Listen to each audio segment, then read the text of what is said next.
Okay, guys, welcome to today's video. We are going to be looking at liquidity voids and price delivery, right? Forget about the big names, right? It's basically one of the things we have talked about, right? Now, I think this is one of the most easiest um, kind of way you can catch a setup, right?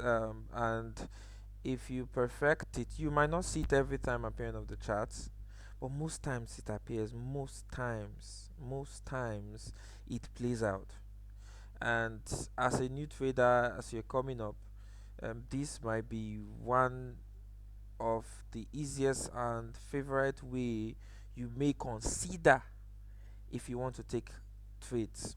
I've thought about it before. It's one of my beautiful ways I catch trades, and you don't need much. You don't need to do much most times, right? When you catch trades, you don't need to do much. So I'm going to explain it. It's simply liquidity voids are just the same thing as imbalance. So it's just a name, right? Then price delivery is just the way the way price moves when price gets to that void or space. So whenever market makes an impulsive move, whenever institutions enter aggressively, right, the market needs to be perfect. It means whenever a red candle that does dump aggressively or a green candle that pumps aggressively, it creates, right, an inefficiency in price. It means some of the orders there were not really filled. There's no balance between buyers and the sellers, right? So I'm trying to explain the psychology behind that. Then we'll go into charts. Okay, there's no um, there's no balance. So smart money needs to what rebalance what price delivery, right? They will need to rebalance it. So they need to go back to fill in those large orders, to fill in those space, right? Collect liquidity around those space before making a move, right? Before making, if they want to continue, they would continue, right? So it's basically simple. So when you hear of liquidity voids, it simply means imbalances that price creates. Price delivery just explains how price moves, right? How price moves. I have differentiated between an imbalance and a fair value gap. So liquidity voids are same thing with what imbalances. So I'll just explain the reason why I tell you that. Let's go to the chart and look at it. And it must not be compulsory on BTC or ETH. You can use it on any different pairs. But the first thing you would need to know before you start to use it, right, is to go and back test. Now, basically, I use imbalances on the our analysis time frame, 4 hours, or the daily time frame. Those are the two key areas, right? So you can go to some charts on altcoins and you may not see it respecting the 4 hours imbalance, but you some charts you go, you see it respecting the daily imbalances, like on Dodge, right? You can see beautiful trades. Like, look at this now. For example, when market was buying here, then all of a sudden we saw an aggressive dump here and another dump here. Now if you look at this very carefully, you see that market made a level of imbalance around these areas, right? But now this may not be called an imbalance based on what I've taught you. Why? um, Imbalances, right, are basically when price makes aggressive dumps, but when price creates an order block region. For example, this is a three candle dump. Look at this, one, two, three, right? It's a three candle dump. Now when you see a three candle dump, what price we may create would be the first candle that made that move would be what, the order block on this region. Now the sell side order block, then you have one, two, right?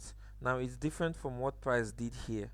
Look, price just did an aggressive dump, market was buying, then all of a sudden a red candle appeared and pushed price down. So this, what happened here, is a void, is an imbalance that price has created, not a three candle move. This market formed a particular demand supply after an accumulation. If you have watched some of my videos, most demand and supply regions that are strong are formed after price accumulates, right? You can see after price accumulates, this last candle, then you saw 1 2 3. So what it means is this right here, this gap here is just a fair value gap, right, and order block. Now you can see what happened when market tapped into this, filled the fair value gap, tapped into the order block. There was a rejection to the downside, right, but could not break out from this demand market also created here.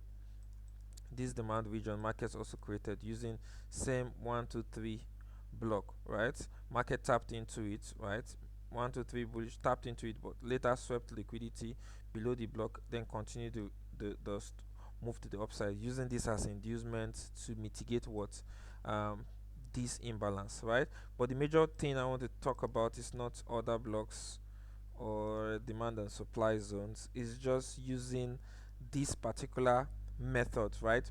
Having understanding the direction of the market, market pull down, then be able to spot which one high probabilities imbalances that price would use. Just look at what market did here. Just look at that, mitigating this imbalance, mid level of that imbalance. Look at how price tapped into it, right? Tapped into the mid level right there. Perfect entry. Look at the sell. Just look at that. Of course, your liquidity target would be this low right here. Look how beautiful this trade setup is. It plays out most of the times, right? If the imbalance is so clean, it plays out most of the times. This would have given you a beautiful trade. Imagine this is on a daily time frame. Identifying these things, this is even on a daily time frame. Look at how price played out so clean. Just look at this, a beautiful trade. This is over 1:12, right? But it took, since this now was on a daily time frame, it took about how many days? 1 2 3 4 5 6 7. It took about 2 weeks for this thing to play out, right? This was first mitigation was 18th January 2025, and we had TP 18th to 2nd of the February. But this is a beautiful trade. Definitely, if you go to smaller time frame, right, we would see some good SMC setup to catch. But I'm just trying to show you guys what you can look into, be looking out for if you want to catch good trades, right? Stress free. Of course, there are other forms of SMC you can catch, but using this particular method is lovely. It's stress free. Look for a higher time frame level of imbalance. When price mitigates it, boom, right? Internal words to external. Beautiful. Right? Let's look at where market also created such. Look at, this cell is wonderful. That's a beautiful, beautiful. Look at this again. When we had price reverse to the upside, look at this. When price tapped into this order block, it pulled up, and we had market mitigating this imbalance also. Mid level right here, sold to the downside. Beautiful, beautiful. Now we're getting, there's still another form of imbalance right here. We'll see how market reacts when it gets there. Look at this one, right? Market tapped into this, sold to the downside, right? Got into this current demand zone, and it was this bullish order block that held the price, right? And price continued moving bullishly, but this would have given you a good opportunity to catch good trades, right? Looking at it on other pairs, I think XRP has shown some lovely formation, and you can back test XRP. Look at this, same thing whether you go to the 4 hours time frame, right? Remember, on different pairs, different time frames, you want to check how they react, right? You could use, oh my god, look at this one, right? Look at this reaction of this first pullback was incomplete. We had market coming back, tapping into that 50% level of this 4-hour imbalance, and look at the sell. It aggressively went to take it took it out, right? These are on higher time frames, meaning this can even give you, you know that as long as market has tapped into this, market is going into lower regions of liquidity aggressively, right? You can see how price moved, creating other levels that it was still mitigating. Look at this one also. So catching multiple, so you can just use this, right? The reason I'm teaching this is you can use this as also something to catch beautiful trades, right? You backtest it on the pair before you going ahead, right? I know some of you will just go to a random pair now, just be looking for imbalances. No, you must check the previous past price action, right?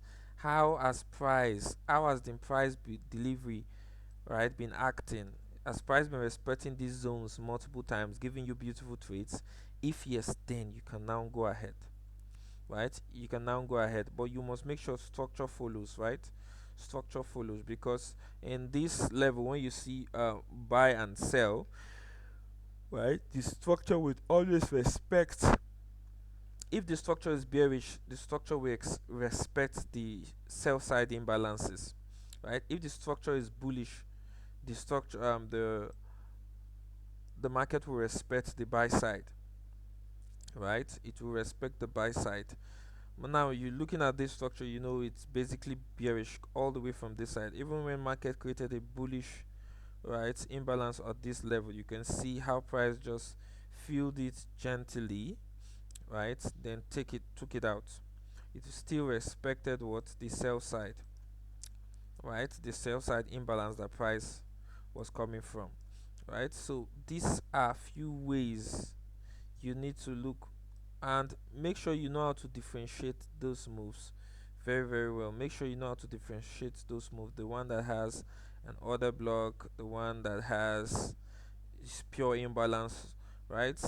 If you see a three candle movement like this, 1 2 3, that is clean, most times market will come from the order block, right? Most times market would come for the order block. But if it's something just not like a three candle movement, multiple candles like these ones, you see, most times market will react off that imbalance. So know how to differentiate them, right? Know how to differentiate them, very important, right? But understand it, backtest it, study it. Price comes always. Market makers will create liquidity voids. Market makers would go and move price there to fill those voids in a continuation of their movements, right? So it means if price is bullish and market make a bullish void, price would sell into those regions to continue moving bullishly, right? It must not play out 100% of the time, but at least it plays out most of the time. You can backtest this with now I did not even backtest this with I'm not even showing you these examples with BTC and ETH. Of course you see them playing out multiple times. Now I just used two altcoins to do that, right? This is one of the simplest ways you want to stress free. You just go, you identify, right? Even if you do not want to take trades aggressively off them, right? Aggressively off them. If you wait for market to shift structure, there would always be a confirmation for you to get continuation trades. We have seen that over and over again, right? So different methods, right? We've talked about the order flow, how to catch trades using those order flow. I've seen some of the traders with their testimonies of understanding. They love using order flows to catch. It works, right? It works. So it now depends on you to focus on one or two or three that you want to be seeing and do your due diligence with them. You're not in a hurry to catch those trades. You're not panicking if you miss the moves. You are not worried because the market will be there, right? If you miss the move, your money is safe. Why are you panicking, right? Why are you panicking because you saw someone else posting piano? You don't care. It's a personal race, right? You wait for you to catch your own moves. You make your money, and that's good, right? So I hope you guys have learned one or two things from this video. I think that will be all for today. See you guys on the next one.